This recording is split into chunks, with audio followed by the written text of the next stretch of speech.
Deus, nós te glorificamos nessa noite, Pai. Nós te adoramos, Senhor, na beleza da tua santidade, Pai. Obrigado, Senhor, por não só nos visitar, mas habitar dentro de nós, Senhor. Obrigado, Senhor, por fazer morada em nós, Senhor. Nos faça parecer ainda mais com Cristo. Nos dê um caráter de Cristo, Pai. Nos dê os olhos de Cristo, o falar de Cristo, o pensar de Cristo, Pai. Senhor, fale conosco, Pai, nesses últimos momentos, Pai, em nome de Jesus. Amém. Glória a Deus. Pai, Senhor, gente, você que pode ocupar seu assento, pode ocupar por gentileza. Creio que todos estão recebendo seus devidos recipientes para ser do Senhor.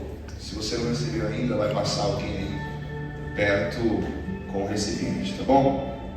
Queridos, eu quero trazer uma rápida reflexão da parte do Senhor para as vossas vidas, que se encontra no Evangelho de Jesus, segundo escreveu Mateus, capítulo de número 27, e o versículo é o de número 50 em diante. Mateus, capítulo 27, versículo 50 em diante. Assim diz a palavra do Senhor. E Jesus, clamando outra vez, com grande voz, rendeu o Espírito. E eis que o véu do templo se rasgou em dois, de alto a baixo, e tremeu a terra, e fenderam-se as pedras. Vou ler mais uma vez o versículo 51. E eis que o véu do templo se rasgou em dois, de alto a baixo, e tremeu a terra, e fenderam-se as pedras. Queridos, quando nós falamos acerca da história bíblica, nós sabemos que Deus, Ele criou os céus e a terra, e tudo que há nela. E o plano de Deus era viver com a humanidade no jardim. Quando o jardim do Éden foi criado e estabelecido, Deus, a toda virada do dia, falava com Adão e depois respectivamente com Eva.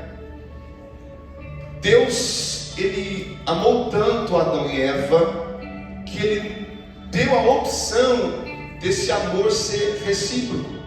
Muitas pessoas perguntam se Deus sabe de todas as coisas, porque Ele permitiu Adão e Eva pecar, ou porque Ele deixou essa situação virar realidade, porque Deus nunca vai tratar alguém como uma pessoa tóxica. Deus não obriga ninguém a amar Ele. Deus te dá a oportunidade de amar Ele. E o que eu acho mais interessante é que, amando ou não, Deus continua nos amando. Perceba aqui que quando Adão e Eva eles pecam, Deus tira Adão e Eva do jardim. Eu acho até muito interessante isso, porque muitas pessoas acreditam que quando Deus tira Adão e Eva do jardim, é como forma de punição. Preste atenção nisso. Deus nunca tirou Adão e Eva do jardim como punição. Deus tirou Adão e Eva do jardim como livramento. Se você ler Gênesis capítulo 1 ao capítulo 3, você vai entender que havia a árvore do conhecimento do bem e do mal e a árvore da vida. A árvore da vida, ela concedia o que o seu nome diz, vida eterna. Agora, se Adão e Eva, depois de pecar, prova do fruto da vida, eles estariam debaixo de uma maldição eterna. Porque uma vez que eles provaram do pecado, se eles fossem para a eternidade com a condição atual que eles estavam, eles não teriam salvação. Foi por isso que Deus tirou Adão e Eva do jardim. Agora nós entendemos que Deus ele nos amou tanto que Ele fechou algumas portas para nos salvar. Talvez isso aqui é palavra para alguém aqui nessa noite. Talvez você tenha se perguntado: Deus, por que tantas portas estão fechadas? Por que tantas situações tão difíceis? Por que As portas não se escancaram sobre mim. Deus está dizendo para alguém aqui nessa noite: tem portas que eu decidi fechar, mas não é para te punir, é para te proteger. Tem portas que eu tenho fechado que não é para te punir, é para te guardar. Tem portas que eu tenho fechado que não é para te punir, mas é para mostrar o meu amor por sua vida. Eu estou te poupando de algo maior, porque eu tenho um propósito para com a sua vida. Perceba que quando Jesus chegou à humanidade, Romanos capítulo 5, o apóstolo Paulo vai dizer muito sobre isso. A comparação do primeiro Adão com o segundo Adão. O primeiro Adão, ele tinha tudo e falhou. O segundo Adão não tinha nada e venceu. O primeiro Adão, ele foi destinado à morte. O segundo Adão, ele se entregou para morrer. O que eu acho lindo da história de salvação que Cristo nos concedeu é que Ele nos dá essa oportunidade de receber essa salvação. O que eu acho mais interessante ainda é que Jesus, Ele não se importa somente com a nossa salvação, mas com a nossa santificação. Porque na verdade a santificação é o estado atual de alguém que quer ser salvo. Quando Jesus, Ele é crucificado, perceba que Ele fala por 7 vezes Ele fala. Por 7 vezes a Bíblia menciona que Ele fala por 7 vezes. E em uma dessas vezes que Ele fala tetelestai, que significa está consumado, está feito, está pago. O que eu fiz não pode ser anulado. O que eu assinei não pode ser desfeito, não pode ser rasgado. Jesus declara a salvação. E o que eu acho lindo foi esse versículo que nós lemos, que quando Jesus dá o último suspiro, o grito, o véu do templo se rasga de cima a baixo. Nós bem sabemos que esse véu separava o lugar santo para o lugar santíssimo, ou o lugar santo para o lugar do santo dos santos. Quando Jesus morre e esse véu é rasgado, nós compreendemos que Deus deu a oportunidade de nós acessarmos esse santo dos santos de novo.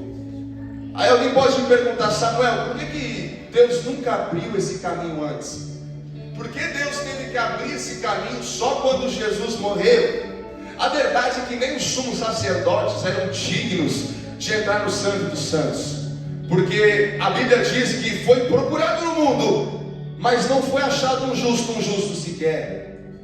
Mas aquele que era justo se entregou. A Bíblia diz que Jesus não teve por usurpação ser como Deus, mas Ele se fez carne e habitou entre os homens e morreu por mim e morreu por você. Quando o véu se rasga de cima a baixo, Jesus está dizendo para toda a humanidade, mesmo naquele estado de morte, Ele está dizendo: para uma humanidade falida, para uma humanidade distante, para uma humanidade condenada, eu tenho santificação para oferecer. Talvez alguém possa perguntar: Deus, como é que eu posso ser santificado se o corpo que eu nasci é pecaminoso?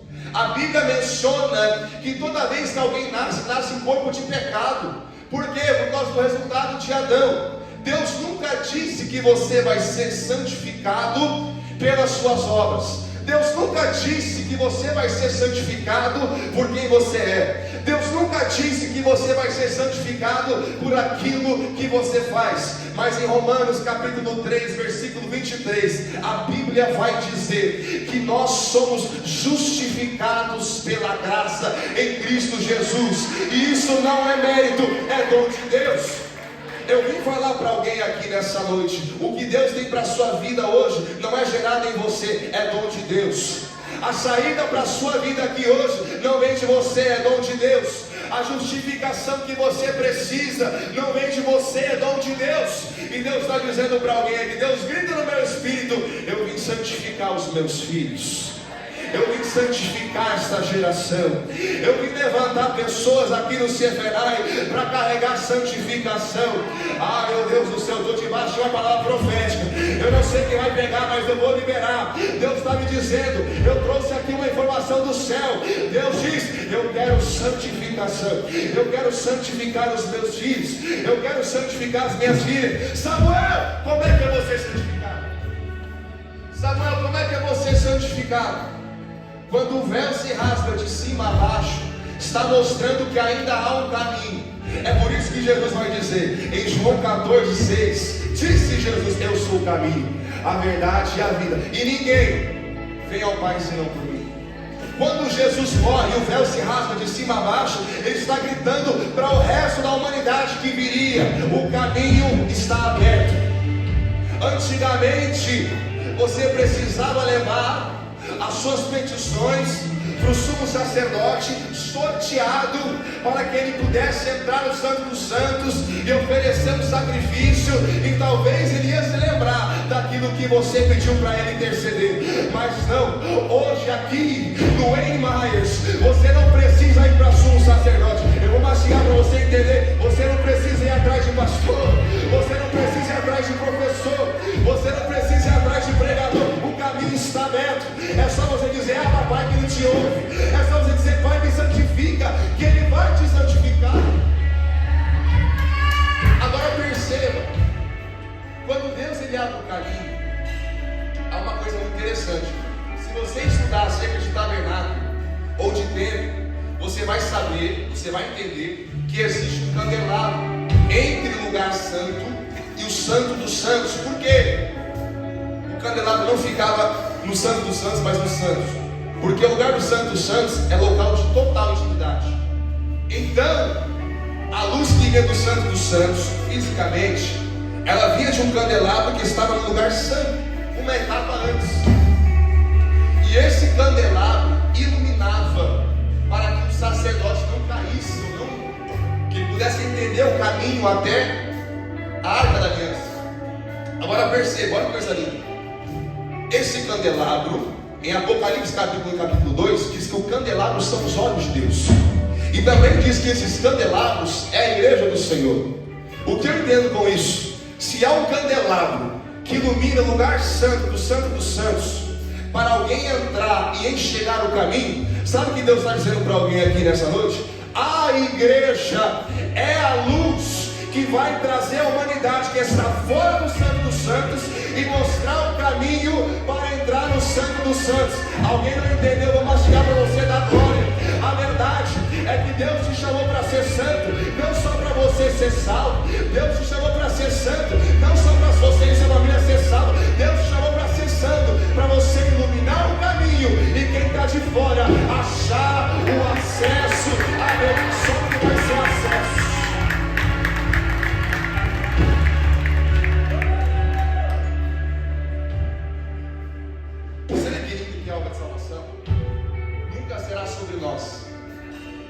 É sobre Deus. E Deus se preocupa com que nós sejamos canal.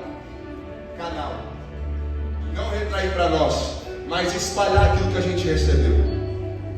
Então por isso que eu trouxe a menção de Mateus capítulo 27.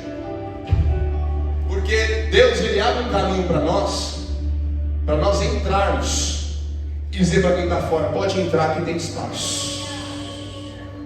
É para dizer para quem está fora: pode entrar que eu te mostro o caminho aqui. Samuel, mas eu não sou o caminho. Você não sabe o caminho, mas você é filho do caminho.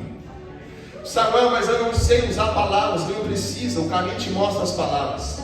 A função do candelabro nunca foi fazer algo.